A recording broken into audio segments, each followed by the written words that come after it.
এই জাতীয় দৃশ্যের জন্য মোটেই প্রস্তুত ছিলাম না। মনসুখ ভাটিয়ার আমন্ত্রণ পেয়ে এসেছি, সুতরাং তার দেখা পাওয়াটা প্রত্যাশিত। কিন্তু ভাবিনি একটা প্রকাণ্ড হিংস্র জন্তু নিয়ে ভাটিয়া সাহেব এরকম বিচিত্রভাবে ব্যস্ত থাকবেন। আর ব্যস্ত থাকার জন্যই আমাকে প্রথমটা তিনি খেয়াল করেননি। হাঁটু গেড়ে বসে একটা বড় মাপের লোহার ফাইল নিয়ে একান্ত মনোযোগে ঘষে চলেছেন জন্তুটার ঝকঝকে ধারালো দাঁতগুলো, একটার পর একটা। বাছুরের আকৃতির লোমশ কালো প্রাণীটা অদ্ভুতভাবে দাঁত খিঁচিয়ে পাথরের মূর্তির মতো স্থির হয়ে দাঁড়িয়ে রয়েছে। দুসারি নৃশংস দাঁত যেন সাদা করাতের ফলা। দাঁতের ফাঁক দিয়ে ঝরে পড়ছে আঠালো লালা, আর শোনা যাচ্ছে একটা চাপা ক্রূঢ় গোঙানি। মনসুখ ভাটিয়া কিন্তু অত্যন্ত নির্বিকার মুখে নিজের কাজ করে চলেছেন, যেন কোনো ছোট ছেলেকে ভোরবেলা দাঁত মাজিয়ে দিচ্ছেন পুরুষ দিয়ে। অচেনা আগন্তুক দেখে চাপা ক্রূঢ় গোঙানি পরিণত হল সাবধানী গর্জনে। এবং তখনই মনসুখ আমার উপস্থিতি টের পেলেন। ঘাড় ঘুরিয়ে আমাকে দেখেই ফাইল রেখে ত্রস্ত হয়ে উঠে দাঁড়ালেন। বললেন, আরে আসুন ম্যানেজার বাবু, গরিব খানায় পায়ের ধুলো দিতে আজ্ঞা হোক। প্রাণীটার মুখের চেহারা এখন স্বাভাবিক হতেই সেটাকে কুকুর বলে চিনতে পারলাম। তবে আকার ও প্রকার দেখে কুকুরের বদলে বাঘের কথাটাই আগে মনে পড়ে। লাল জিভটা বেরিয়ে আছে দাঁতের ফাঁক দিয়ে, তা থেকে ঘাম ঝরছে। ভাটিয়া সাহেব কুকুরটার পাশেই একটা চেয়ারে বসলেন।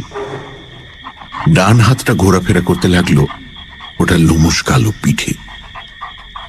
ভাটিয়া সাহেবের গায়ের যা রং, তাতে কুকুরের পিঠে রাখা তার ডান হাতটা যেন সরাসরি অদৃশ্য হয়ে গেছে।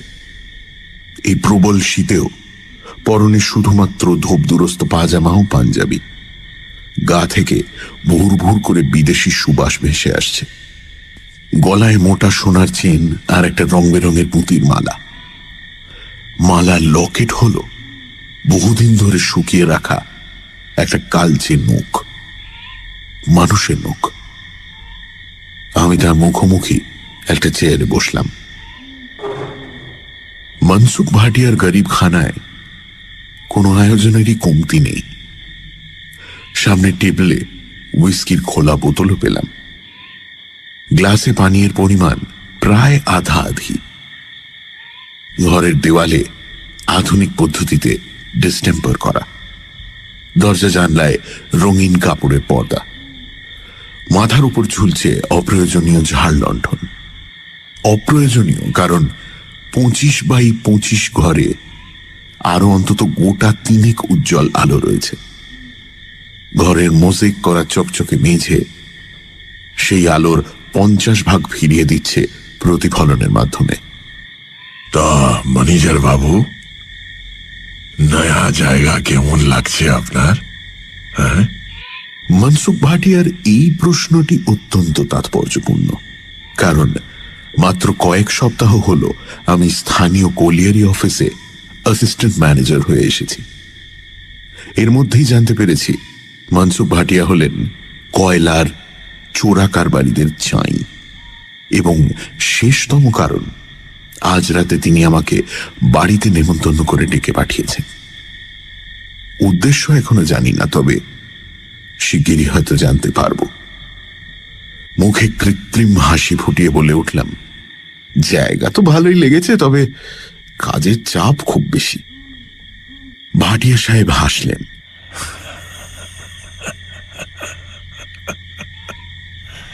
সে হাসিতে কোনো শব্দ নেই, শুধু দাঁতের ঝিলিক আর রোগা কালো শরীরের ঝাঁকুনি। অবশেষে এক সময় নিঃশব্দ হাসি থামিয়ে বললেন, কাজের চাপ তো আপনি খুদ জোর করে ঘাড়ে নিচ্ছেন। নিজেও পরেশান হচ্ছেন, হাজারো কারবারিকেও পরেশান করছেন। বক্তব্যের অর্থ অত্যন্ত স্পষ্ট, আর তার সঙ্গে হুমকিরও কি সামান্য ইশারা নেই?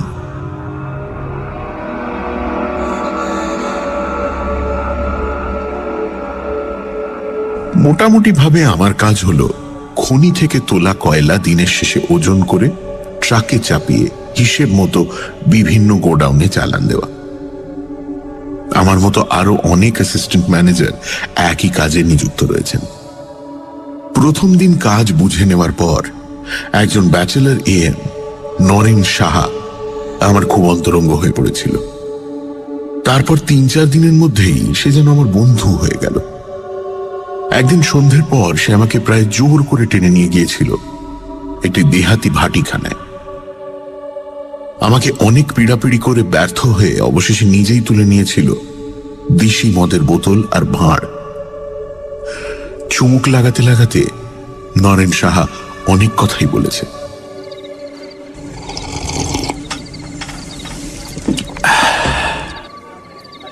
মিস্টার রায়, আপনি এখানে নতুন লোক, একটু সামলে থাকবেন। অবাক হয়ে প্রশ্ন করেছিলাম, কেন? এই কলিয়ারি কি অন্য কলিয়ারির চেয়ে বেশি ভয়ঙ্কর কিছু? ফোলা ফোলা দুটো শ্যামবর্ণ হাত নিজের হাঁটুর উপর রেখেছে নরেন সাহা। লক্ষ্য করলাম তার ডান হাতে পাশাপাশি 3টে আংটি, রূপোয় বাঁধানো পলা, গোমেদ এবং নীলা। বুঝলাম বয়সের কোটা 40 পেরোলেও নরেন সাহা ঘোর জ্যোতিষ ভক্ত। মুখের উপর একবার হাত বুলিয়ে সে জবাব দিল, হ্যাঁ, বিপজ্জনক, কারণ অন্য কলিয়ারিতে তো আর মনসুখ ভাটিয়া নেই। এরপরে বাড়ি ফেরার পথে আরো শুনলাম চোরা পথে কয়লা কিভাবে লোপাট হয়, কারা সেই চোরা ব্যবসার নায়ক। সবাই তাদের চেনে, কিন্তু কিছু বলতে সাহস পায় না। কেন পুলিশ কোনো স্টেপ নেয় না? কে কে পুলিশ? পুলিশ? আরে ভায়া, নেহাত কিছু লোককে উর্দি পরিয়ে চাকরি দিতে হবে, তাই দেওয়া। ও বেচারীরা এসব ঝামেলায় মাথা গলালে মাথাটাই লোপাট হয়ে যাবে, বুঝলেন? শীতের হাওয়া ছুঁচের মতো এসে বিচ্ছে গায়ে। দূরে ছড়িয়ে ছিটিয়ে চোখে পড়ছে কিছু আলোর শিখা। হাইডেল পাওয়ার স্টেশনের বিজলি এখনো সব রাস্তাঘাটে জাঁকিয়ে বসতে পারেনি। চাঁদের আলোয় পাথরের টুকরো ছড়ানো মেঠো পথ ধরে আমি আর নরেন সাহা এগিয়ে চলেছি কোয়ার্টারের দিকে। রাস্তায় একদিকে এবড়ো খেবড়ো পাথরের ঢিপি, আর কোথাও কোথাও শাল, শিরিষ, শিশু গাছের হালকা জটলা। এদিকে কিছুটা এগিয়ে খোলা জায়গায় ওপেন ক্রাস্ট মাইনিং চলছে। ঘন ঘন ব্লাস্টিং করা হয় বলে শুনেছি। নরেন সাহা তার একটা ভারী হাত আমার কাঁধে রাখল, বলল, মনসুখ ভাটিয়া এই অঞ্চলে এসেছে মাত্র বছর 5। তার মধ্যে গাড়ি বাড়ি সব হাঁকিয়ে বসে আছে। গত 5 বছরে ও যা করেছে, পুরনো ঘাগু কারবারিরা 20 বছরেও তা পারেনি। এখন এই চোরা কারবারের সিংহ ভাগটাই বলতে গেলে ওর হাতের মুঠোয়। সব কটা ম্যানেজার, অ্যাসিস্ট্যান্ট ম্যানেজার, এরা সবাই ভাটিয়ার কাছ থেকে ঘুষ খায়। কারণ ঘুষ না খেলে জান খোয়াতে হবে। তবে তবে এ শর্মা এখনো মাথা নোয়ায়নি। না না। নিজের বুকে আঙুল ঠুকল নরেন সাহা। আর ঠিক সেই মুহূর্তেই একটা রক্ত হিম করা চিৎকার শীতের বাতাস কাঁপিয়ে দিল। প্রতিটি পাথরের স্তূপ সেই চিৎকারের প্রতিধ্বনি তুলে তাকে আরো ছমছমে করে তুলল। আকাশে বাতাসে এমনকি গাছের পাতায় পর্যন্ত ওই হিংস্র চিৎকার যেন থরথর করে কাঁপছে। দুজনেই থমকে দাঁড়িয়ে পড়লাম, কিন্তু সে এক মুহূর্ত। পরক্ষণেই নরেন সাহা আমার হাত ধরে টান মারল প্রচন্ড ঝটকায়। মিস্টার রায়, শিগগির শিগগির মিস্টার রায়, শিগগির কোয়ার্টারে চলুন, চলুন চলুন চলুন চলুন। আমরা ছুটতে শুরু করলাম অন্ধের মতো। অচেনা জায়গা, এবড়ো খেবড়ো জমির ওপর দিয়ে ছুটতে খুবই অসুবিধে হচ্ছে, কিন্তু গতি হ্রাস করার কোনো উপায় নেই। নরেন সাহাও তার স্থূল কায়ের শরীর নিয়ে প্রাণপণে ছুটে চলেছে। আমাদের ঘন নিঃশ্বাসের ফোঁস শব্দ স্পষ্ট শোনা যাচ্ছে। ছুটন্ত অবস্থাতেই সেই চিৎকার দ্বিতীয়বার শুনতে পেলাম, যেন কোনো অপার্থিব আত্মা মুক্তি চাইছে নরকের বন্দিশালা থেকে। দূরে কোয়ার্টারে টিমটিমে বিজলি বাতি নজরে পড়ল। পাক্রমে অসম্ভব ভারী হয়ে আসছে। নরেন শাহ কিছুটা পিছিয়ে পড়েছে, কিন্তু ছুটে আসছে সমান তালে।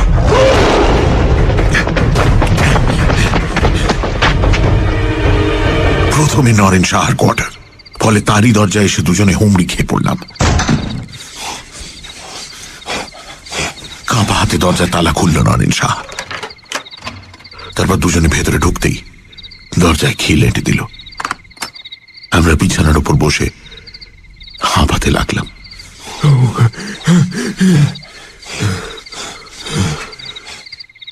অনেকক্ষণ পর শ্বাস প্রশ্বাস স্বাভাবিক হলে নরেন সাহা বলল, খুব খুব কপাল জোরে বেঁচে গেছি মিস্টার রায়। ওটা ওটা কিসের চিৎকার? মনসুখ ভাটিয়ার কুকুর। তবে লোকমুখে তার কীর্তিকলাপ যা শুনি, তাতে কালো নেকড়ে বললেও ভুল হয় না। কুকুরটা নাকি রাত বিরেতে যেখানে সেখানে ঘুরে বেড়ায়। সাঁওতাল কামিনদের ধারণা ওটা নাকি অপদেবতা। ওটা চলাফেরা কেউ টের পায় না, শুধু মাঝে মাঝে শোনা যায় ওই রক্তহীন করা চিৎকার। এক কাজ করুন, আপনি আজকের রাতটা আমার কোয়ার্টারে থেকে যান, কেমন? যুক্তিসঙ্গত ভেবেই নরেন শাহর প্রস্তাবে রাজি হয়ে গেলাম। সে রাতে আরো অনেক খবর জানতে পেরেছি নরেন শাহর কাছ থেকে। খনি থেকে তোলা কয়লা ওজন হয়ে চালান যাবার পথেই নাকি চুরিটা বেশি হয়। কখনো কখনো খালি ট্রাক ওজন করবার সময় চোরা কারবারিদের টাকা খাওয়া কুলি কামিন ম্যানেজার ট্রাকের ওপর বড় বড় পাথরের চাই চাপিয়ে ওজন নেয়। পরে ওই ওজনের কয়লা সরিয়ে ফেলা হয় ট্রাক থেকে। নরেন সাহা বহুবার আমন্ত্রিত হয়েছে মনসুখ ভাটিয়ার কাছ থেকে, কারণ সে কঠোর চোখে নজর রাখে ওজনদারির সময়। কোনো গরমিল বা বেচাল দেখলেই রিপোর্ট করে অফিসে, এবং সোচ্চারে নিজের সততা ও সাফল্যের কথা জাহির করে বেড়ায়। ভাটিয়া সাহেবের আমন্ত্রণে নির্ভয়ে সাড়া দিয়েছে নরেন সাহা, কিন্তু তার অন্যায় প্রস্তাবে কখনো রাজি হয়নি।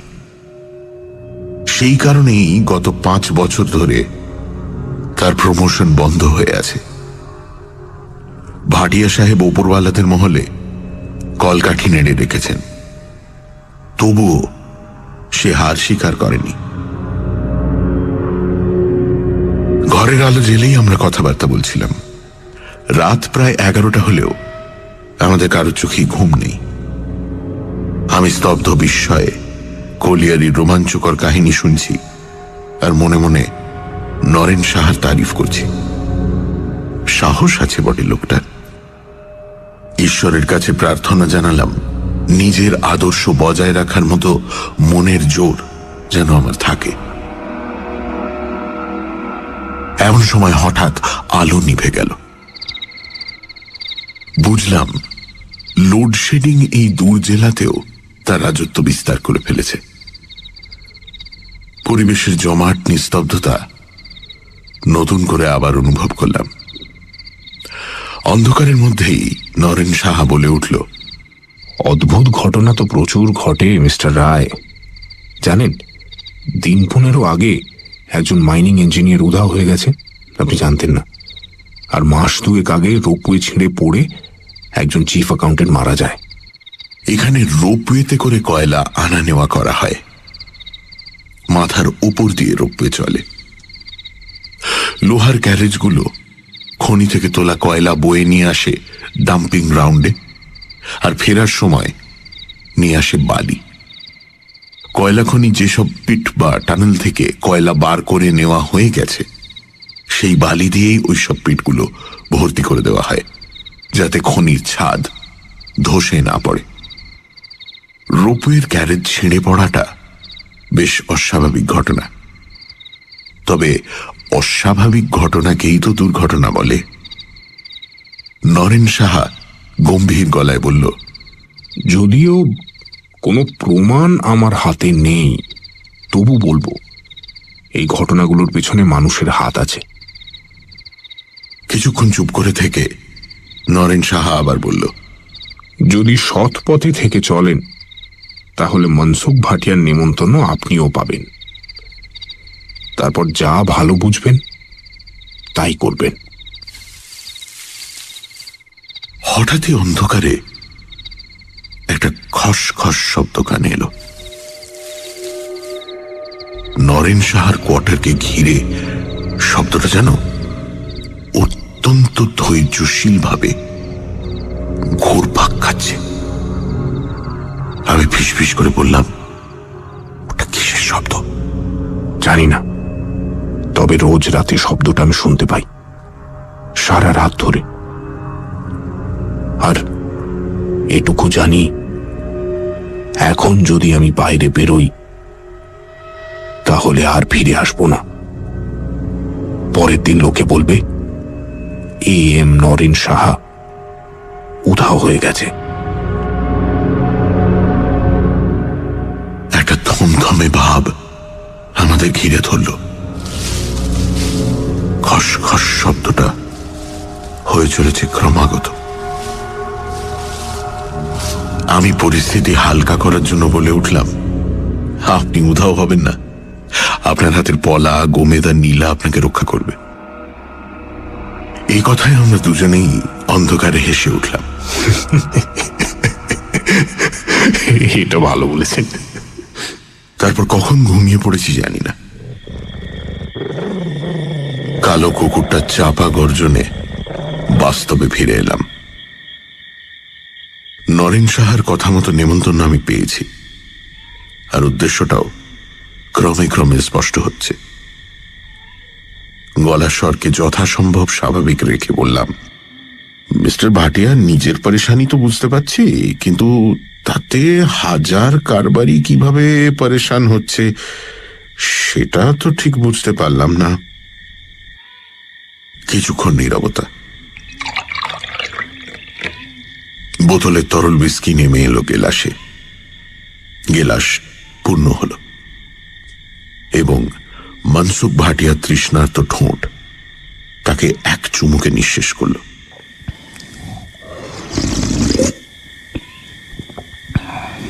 তোবড়ানো কালো মুখ, মাথায় ঝাঁকড়া চুল, চোখ সাপদের মতো চঞ্চল। কুকুরের পিঠ থেকে হাত তুলে গলায় লকেটে অর্থাৎ শুকনো নখটায় হাত দিল। সেটা নাড়াচাড়া করতে লাগলো, আর নজর আমার চোখে স্থির। প্রথমটায় আমি অস্বস্তি পেয়েছি, তারপর অনুভব করেছি শরীরটা যেন অবশ অসাড় হয়ে আসছে। আমি কি সম্মোহিত হয়ে পড়ছি? কমলি, কমলি! ভাটিয়া সাহেব চোখ না সরিয়ে ডেকে উঠলেন, राय साहब का खाना लगाओ। আমি সমস্ত মনের জোর কেন্দ্রীভূত করে চেয়ার ছেড়ে উঠে দাঁড়ালাম। ভাটিয়া সাহেবকে বোঝানো দরকার আমি ভয় পাইনি। বললাম, না না, তার দরকার নেই, আমি খাবো না। আবার সেই নিঃশব্দ হাসি, পানের রসে রাঙানো ঠোঁট বেঁকে গেল তার ছিল্লে। কুকুরের পিঠ চাপড়ে বললেন ভাটিয়া, अरे বসে পড়ুন রায় বাবু, মনসুখ ভাটিয়ার দাওয়াতে কেউ খানা না খেয়ে যায় না। নরিন্দর সাহাও খানা খেয়েছিল, তবে ঘুষ খায়নি। নরেন সাহার কথা বলছেন ভাটিয়া, সুতরাং আমার মনোভাবও তিনি বেশ স্পষ্ট ধরে ফেলেছেন, তাতে সন্দেহ নেই। রায়বাবু, বিনা সোচে সমঝে কোনো কাজ করতে যাবেন না, তাতে আঞ্জাম ভালো হয় না। আপনি আরো 2-4 দিন ভেবে দেখুন, তাতে পরেশানি भी হবে না, नुकसान भी হবে না। কি বলিস, বলো?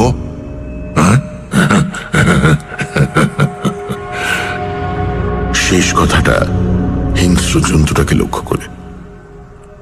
এই বিকট দর্শন দানবের নাম ভুলো, এটা ভাটিয়া সাহেবের কথায় সামান্য নড়ে উঠল, তারপর মাথা নোয়ালো।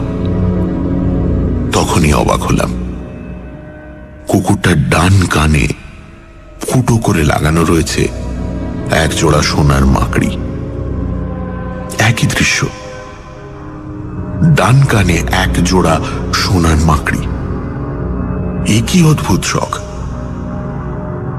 এমন সময় এক হাত ঘোমটা টানা, লাল পেড়ে সাধারণ শাড়ি পরিহিতা এক মহিলা ঘরে এলেন। খাবারের প্লেট সাজিয়ে দিলেন সামনের টেবিলে। চেষ্টা করেও তার মুখ দেখতে পেলাম না।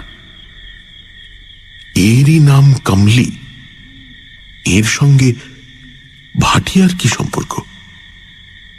মহিলা জড়সড় ভঙ্গিতে একপাশে দাঁড়িয়েছিলেন। কিছুক্ষণ ইতস্তত করে দেশজ বাংলা ও হিন্দি মিশিয়ে ভাটিয়াকে প্রশ্ন করলেন তার খানা লাগবে কিনা। উত্তরে ভাটিয়া শুধু 3 সেকেন্ড খরদৃষ্টিতে তাকিয়ে রইলেন অবগুণ্ঠিতার দিকে। মহিলা ভীষণ ভয় পেয়ে ত্রস্তা কাঠবেড়ালির মতো বেরিয়ে গেলেন ঘর থেকে। আমি অনিচ্ছা সত্ত্বেও খাওয়া শুরু করলাম। এই মুহূর্তে ভাটিয়াকে চটালে সমূহ বিপদের সম্ভাবনা। মনসুখ ভাটিয়া লোহার ফাইলটা তুলে নিল। ভুলো সঙ্গে সঙ্গে আগের মতো দাঁত খিঁচিয়ে দাঁড়ালো। মনিবের প্রতিটি ইঙ্গিতের অর্থ যেন তার চেনা। মাঝে মাঝে ভুলোর দাঁতে সান দিয়ে দি। ফাইল ঘষতে ঘষতে বললেন মনসুখ। খতরনাক জায়গা, এখানে জিন্দা থাকতে গেলে লড়তে হয়।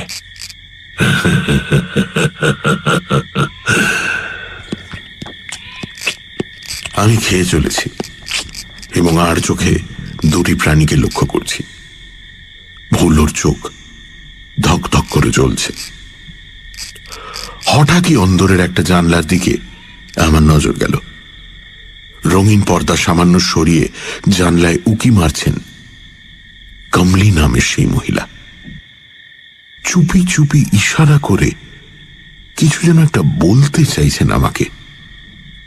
আমি নিজের আচরণ অসহনীয় সংযমে স্বাভাবিক করে রাখলাম। কৌতূহল ক্রমে বাড়ছে।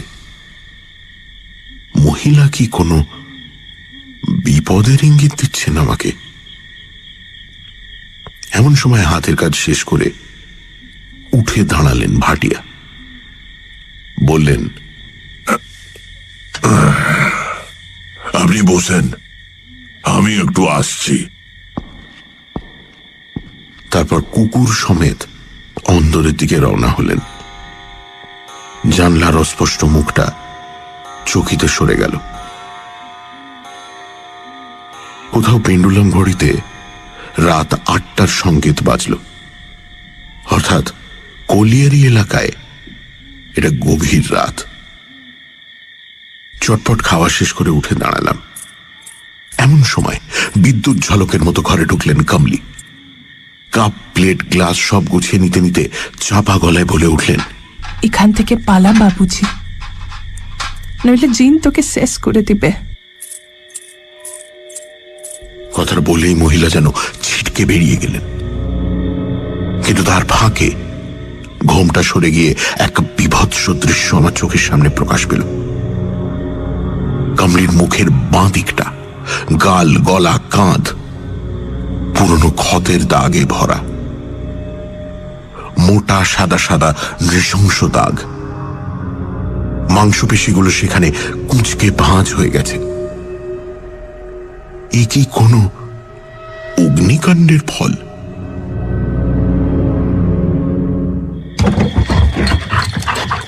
প্রায় পরক্ষণেই ঘরে এসে ঢুকলো ভুলো। গভীর চোখে তাকিয়ে দেখতে লাগলো আমাকে। চেহারা যেন আরো বড় সড়ো লাগছে। চোখের দৃষ্টি যেন নির্ভুলভাবে আমার মনের ভাবনা জরিপ করতে চায়। আমি একটু ভয় পেলাম। মনসুখ ভাটিয়া কোথায়? কুকুরটা হঠাৎ করে কিছু করে বসবে না তো?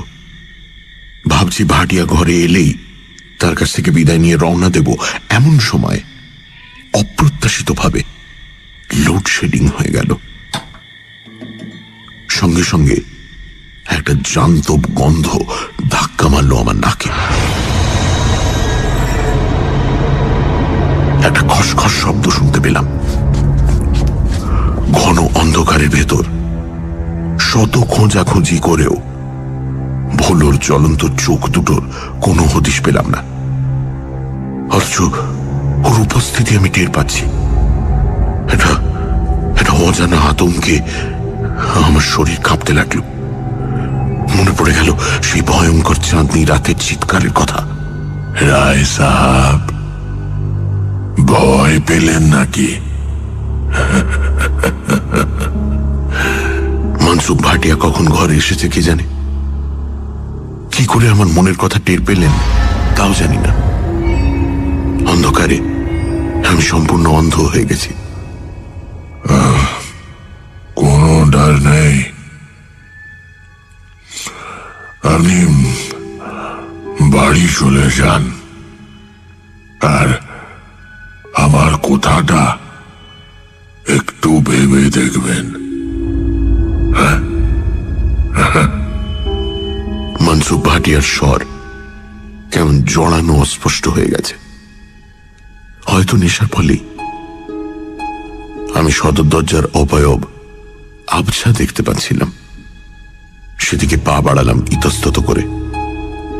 মনে হলো যেন পেছন থেকে মনসুখ ভাটিয়া হাসছেন, অথচ হাসির কোনো শব্দ আমি শুনিনি।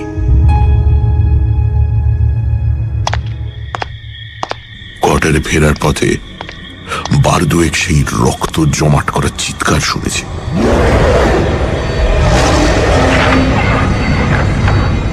প্রচন্ড শীতে কাঁপতে কাঁপতে একরকম ছুটেই গন্তব্যে পৌঁছে গেছি। তারপর আশ্বস্ত হয়েছি। রাতে ঘুমিয়ে ঘুমিয়ে কুকুরটাকে স্বপ্নে দেখলাম। ওটা আমাকে ছেড়ে ছেড়ে খাচ্ছে।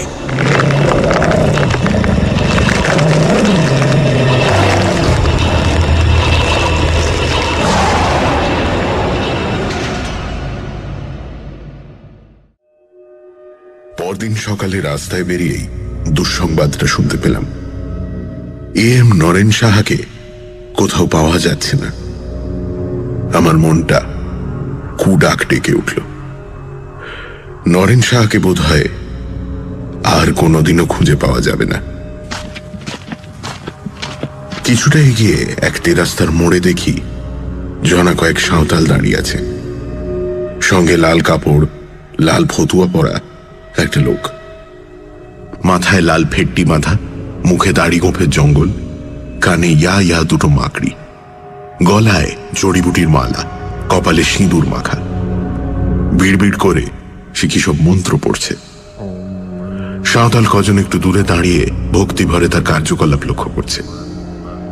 দুটো মুরগি গলা কাটা অবস্থায় ধুলোয় পড়ে ছটফট করছে। ওদের একজনের সঙ্গে কথা বলে জানতে পারলাম ম্যানেজার সাহেব উধাও হওয়ার খবরটা ওরা শুনেছে। এখানে ওরা মুরগি বলি দিয়ে বোঙার কাছে মানত করছে। যে জিন এইসব জোয়ান লোকগুলোকে উধাও করেছে তাকে যেন বোঙা শান্ত করে দেয়। লাল পোশাক পরা গুণিন মন্ত্র পড়ে পুজোর কাজ সারছে। একটু পরে ওরা চলে গেলে আমি গুণিনের সঙ্গে আলাপ জমালাম। মুরগি দুটো তেরাস্তার সংযোগস্থলে পড়ে রইল। ভাঙা ভাঙা হিন্দিতে বললাম, এই পুজো দিলে জিন চলে যাবে? গুণিন বলল, লা বাবু, যাবে না। জিন যে চালাচ্ছে তাকে খতম করতে হবে। আমি তার কথার অর্থ ঠিক ধরতে পারলাম না। তারপর কি ভেবে মনসুখ ভাটিয়ার কথা জিজ্ঞেস করলাম। 2 টাকা গুণিনের হাতে দিতেই সে আমাকে একটা ঘষা তামার পয়সা দিল, তার সঙ্গে বাঁধা এক টুকরো শেকড়। বলল, জিন তোমার কোনো ক্ষতি করতে পারবে না বাবু। একটুখানি চুপ করে থেকে সে আবার মুখ খুলল। বাবু, মনসুখ ভাটিয়া মন্তর জানে। ও আগে সুন্দর বনে বরদার ছিল। ক্রমে যা জানতে পারলাম তার সারাংশ হচ্ছে এই: সুন্দরবনের কাঠ চুরি করে জীবিকা নির্বাহ করে স্থানীয় অধিবাসীদের এক বিরাট অংশ। নৌকো নিয়ে একদল যখন জঙ্গলে ঢোকে তখন তাদের সঙ্গে থাকে একজন গুণিন, যাকে বলা হয় বরদার।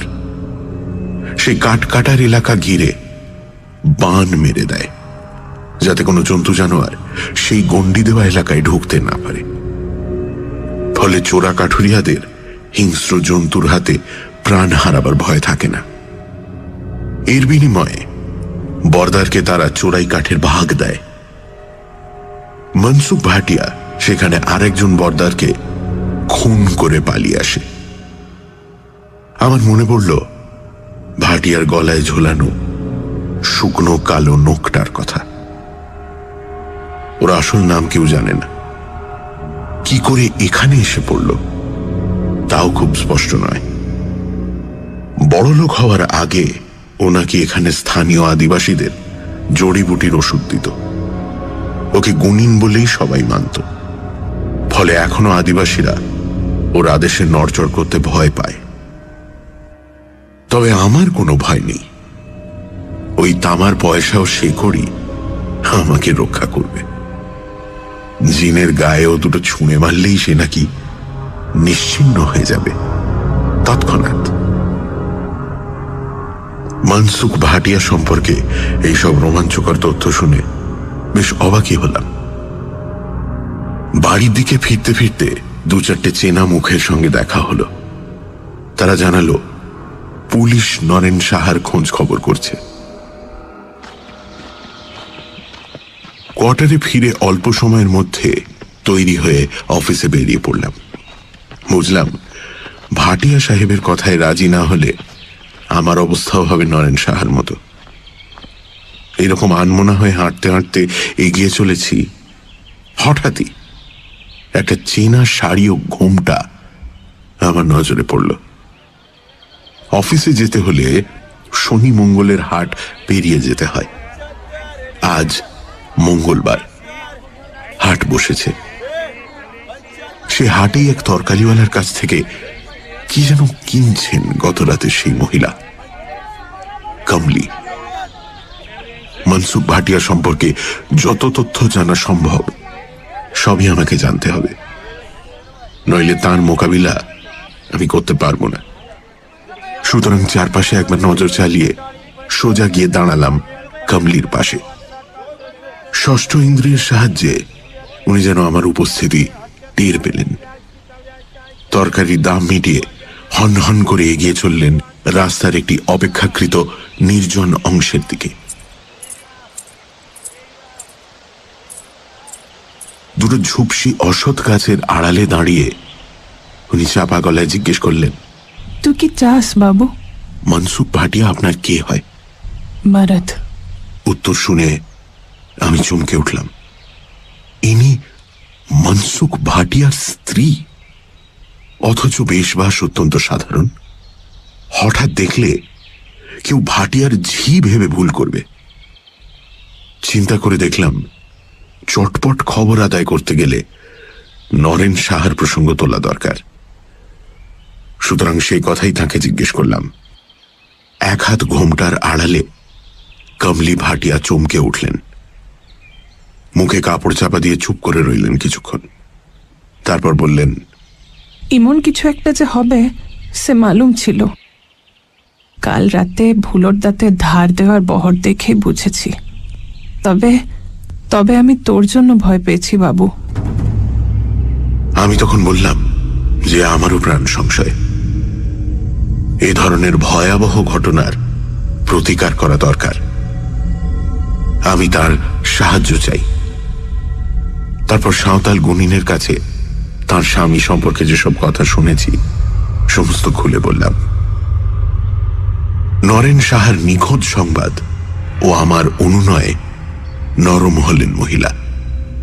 বললেন, বড়লোক হবার আগে আমরা সাঁওতাল গায়ে থাকতাম। তখনও শীতল গুনিনের সঙ্গে আমার স্বামীর সম্পর্ক ভালো ছিল। তাকে অনেক কথাই বলেছে। তারপর জানতে পারলাম আর এক ভয়াবহ প্রসঙ্গ। সুন্দরবনে কামলির বাবাকেই খুন করেছিল মানসুখ। সে নাকি মেয়ের সঙ্গে এক বদ বর্দারের বিয়ে দিতে চায়নি। বর্দার বাপকে খুন করে মেয়ে কামলিকে নিয়ে ভেগে পড়ে মানসুখ। ওর ওপরে কম অত্যাচার চালায়নি গত 10 বছরে। তারপর এখানে এসে ক্রমে ক্রমে কয়লার চোরা কারবারে ঢুকলেন। কাঁচা পয়সা হাতে পেয়ে মাথা খারাপ হয়ে গেল। তারপর ভুলোকে কিনে বসলেন এক সাহেবের কাছ থেকে। নতুন করে শুরু হলো তন্ত্র সাধনা। কমলি বাধা দিতে চেয়েছেন এবং তার ফলও পেয়েছেন হাতে হাতে। মুখের বাঁ দিকে তারই চিহ্ন আমি পেয়েছি। কে করেছে এরকম সর্বনাশ? ওই কুকুরটা? না রে বাবু। তবে কি আপনার স্বামী? কিছুক্ষণ চুপ করে থেকে কমলি ভাটিয়া বললেন, তুই জানে। তারপর দ্রুত পায়ে সরে যাবার আগে বলে গেলেন, তুই এখান থেকে পালা বাবুজি। ও জিনকে আটকানোর ক্ষমতা সে আমার নেই। উনি চলে যাবার পরেও বেশ কিছুক্ষণ হতভম্ব হয়ে আমি দাঁড়িয়ে রইলাম।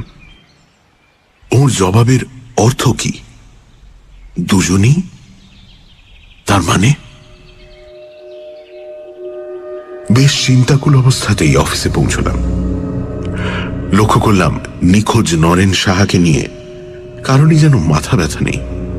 ব্যাপারটা যেন অত্যন্ত স্বাভাবিক। তবে টের পেলাম কুলি মজুরদের মধ্যে নতুন একটা আতঙ্ক যেন ছায়া ফেলেছে। কমলি ভাটিয়া ও শীতল গুনিনের কথাগুলো ভাবতে ভাবতে বাড়ি ফিরছিলাম। ওদের কথা যদি সত্যিও হয় তাতে কোনো লাভ নেই। পুলিশ প্রমাণ চাইবে। তাছাড়া এখানকার পুলিশ ভয়ে হোক আর টাকার লোভেই হোক মনসুখ ভাটিয়ার তাঁবেদারি করে। তাহলে আমার এখন কর্তব্য কি?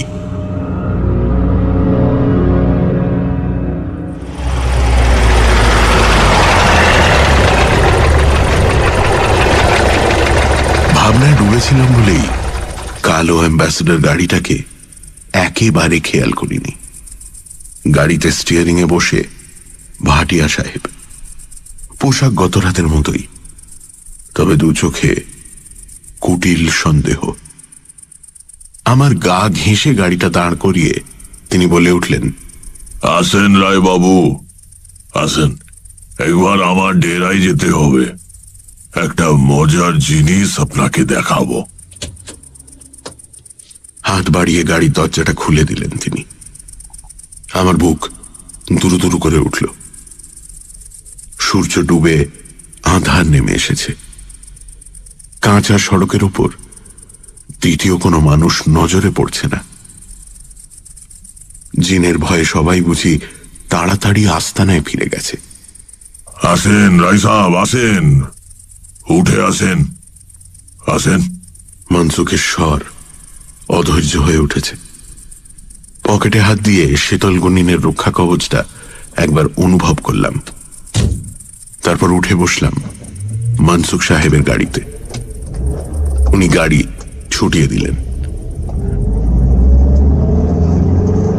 জানলা দিয়ে কনকনে ঠান্ডা বাতাস এসে আমার হাড় পর্যন্ত কাঁপিয়ে দিতে লাগলো। ভাটিয়ার মুখে কোনো কথা নেই। শীতল দুটো চোখ মেলে তাকিয়ে রয়েছেন সামনের সড়কের দিকে। তার মুখ থেকে ভেসে আসছে মদের গন্ধ। একটা জিনিস বুঝতে পারলাম, বাড়িতে ডেকে নিয়ে গিয়ে আমাকে লোপাট করার মতলব ভাটিয়ার নেই। কারণ তাতে লোক জানাজানি সম্ভাবনা এবং পুলিশ হয়তো সরাসরি প্রমাণ পেয়ে আর বিশেষ নিষ্ক্রিয় থাকতে পারবে না। কিন্তু সত্যি কি সে ভরসা আছে? এরকম এলোমেলো চিন্তা করতে করতেই পৌঁছে গেলাম মনসুখ ভাটিয়ার বাড়িতে।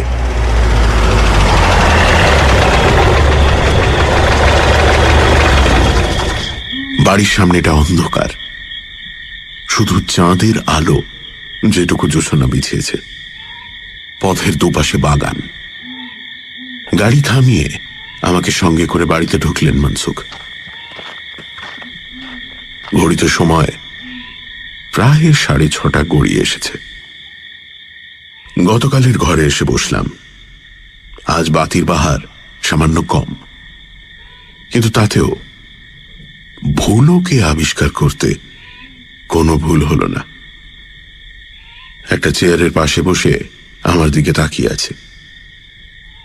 আমি অন্দরের জানলার দিকে একবার নজর চালালাম। কমলি নেই।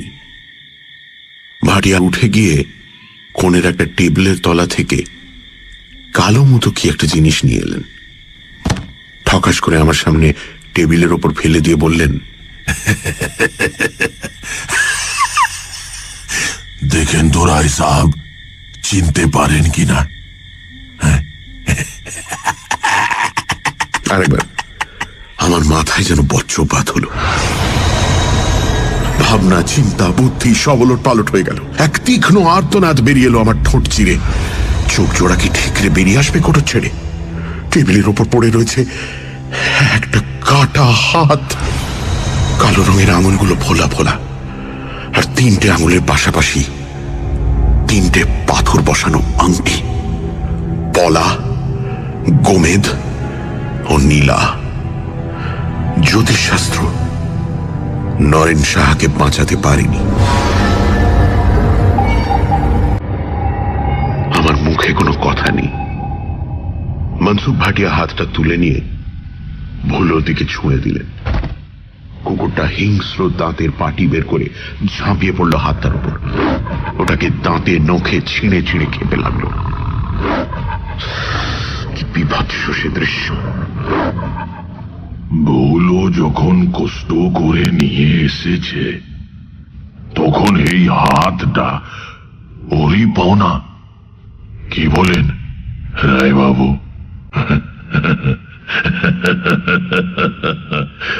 ও হ্যাঁ, শুনলাম নাকি নরিন্দর সাহাকে পাওয়া যাচ্ছে না, একেবারে লোপাট হয়ে গেছে। আমি আর সহ্য করতে পারলাম না। চেয়ার ছেড়ে উঠে দাঁড়ালাম। বললাম, আমি এক্ষুনি পুলিশে খবর দেব। লোকে জানুক নরেন সাহাকে কে খুন করেছে। বিচিত্র হাসিতে ফেটে পড়লেন ভাটিয়া। সে হাসিতে বুক কেঁপে ওঠে, মস্তিষ্কে হিম আতঙ্ক বাসা বাঁধে।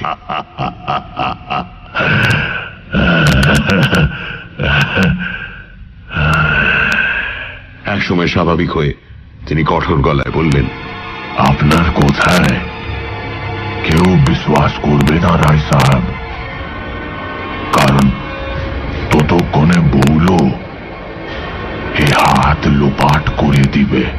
কথা শেষ করে আবার সেই নৃশংস হাসি।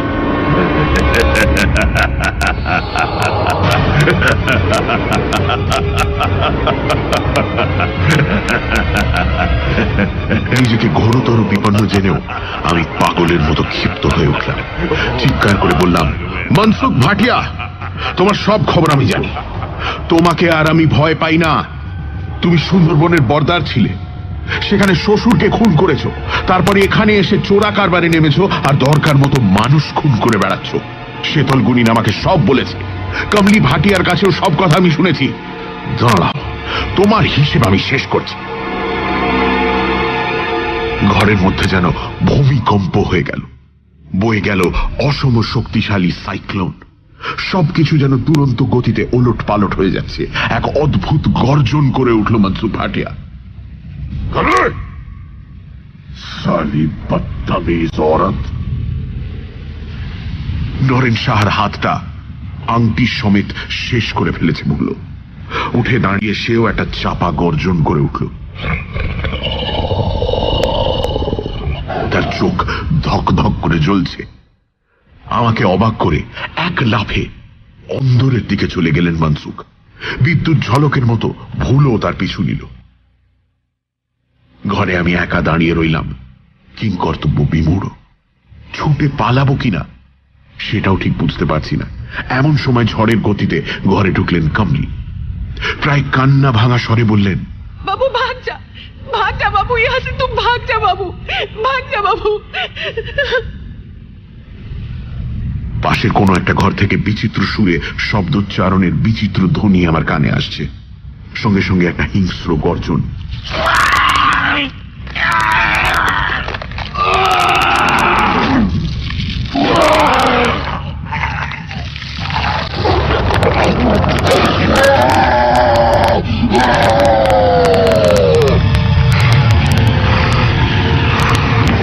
দূর থেকে ভেসে আসছে ওপেন ক্রাস্ট মাইনিং এর ব্লাস্টিং এর শব্দ।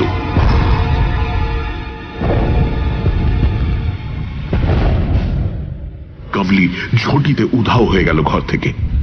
আমার কানে ভেসে আসছে শুধু দুটি কথা, বাবু পালাও।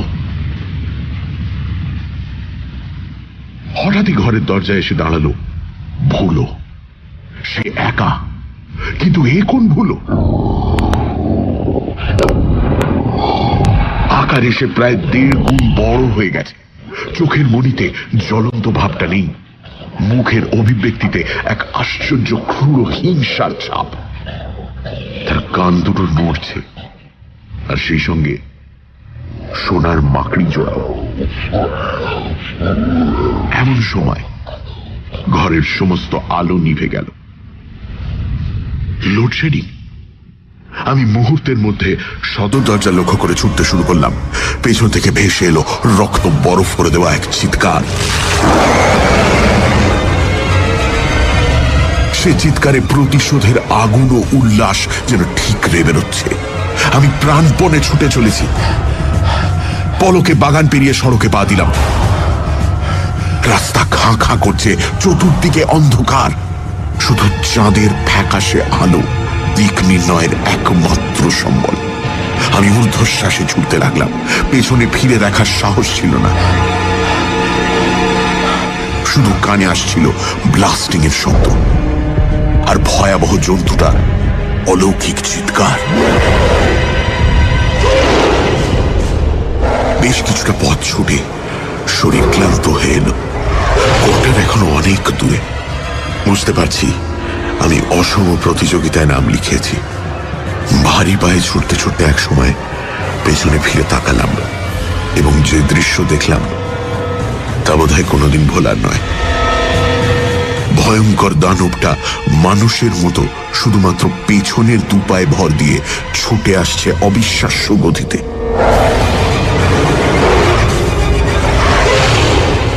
আমাদের দূরত্ব অনেক কমে এসেছে। চাঁদের আলোতেও স্পষ্ট দেখতে পাচ্ছি কুকুরটার গলায় ঝুলছে মনসুখ ভাটিয়ার রং বেরঙের পুঁতির মালা। লকেটের নোকটা চোখে পড়ছে না।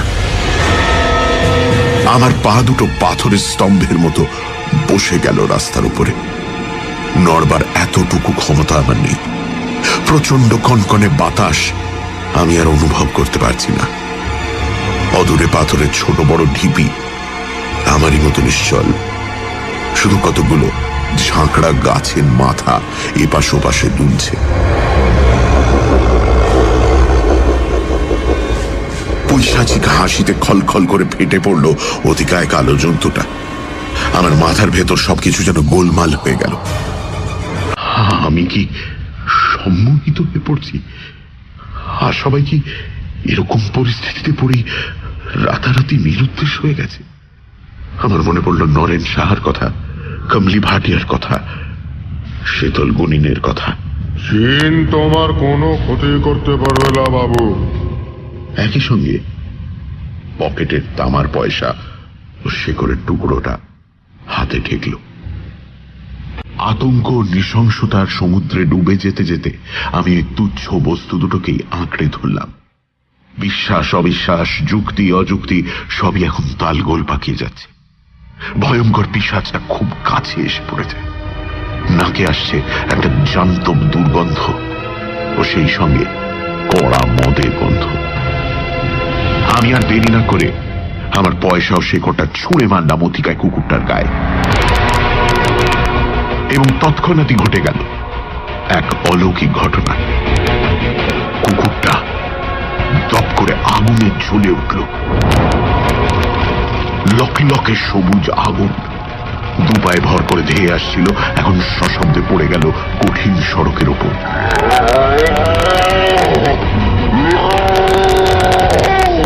সবুজ আগুনের অপার্থিব লেলিহান শিখায় সে ছটফট করতে লাগলো। অবশেষে তার গলা দিয়ে বেরিয়ে এলো এক সুদীর্ঘ ভয়ঙ্কর চিৎকার। তারপর অস্পষ্ট খসখসে স্বরে সে মরণ আর্তনাদ করে উঠল।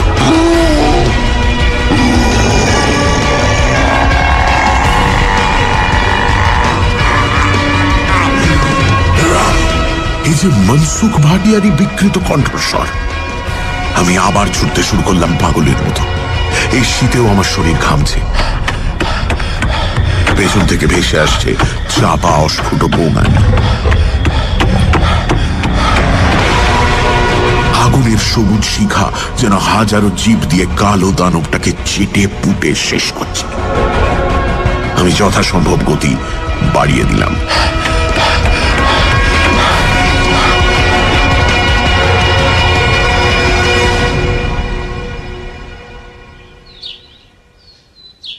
পরদিন খবর পেলাম মনসুখ ভাটিয়া মারা গেছেন এবং তার কুকুর ভুলো কোথায় যেন উধাও হয়ে গেছে।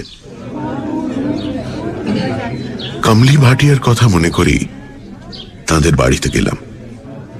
লোকে লোকারণ্য। চোখ বুজে অক্ষত শরীরে শুয়ে আছেন মনসুখ, ঠিক যেন ঘুমিয়ে রয়েছেন। তবে তার গলায় ওই রঙিন মালাটি নেই। কমলি লাজ লজ্জা ত্যাগ করে সকলের চোখের সামনেই বুক ভাঙা কান্নায় বারবার আছড়ে পড়ছেন ওই মৃতদেহের ওপরে।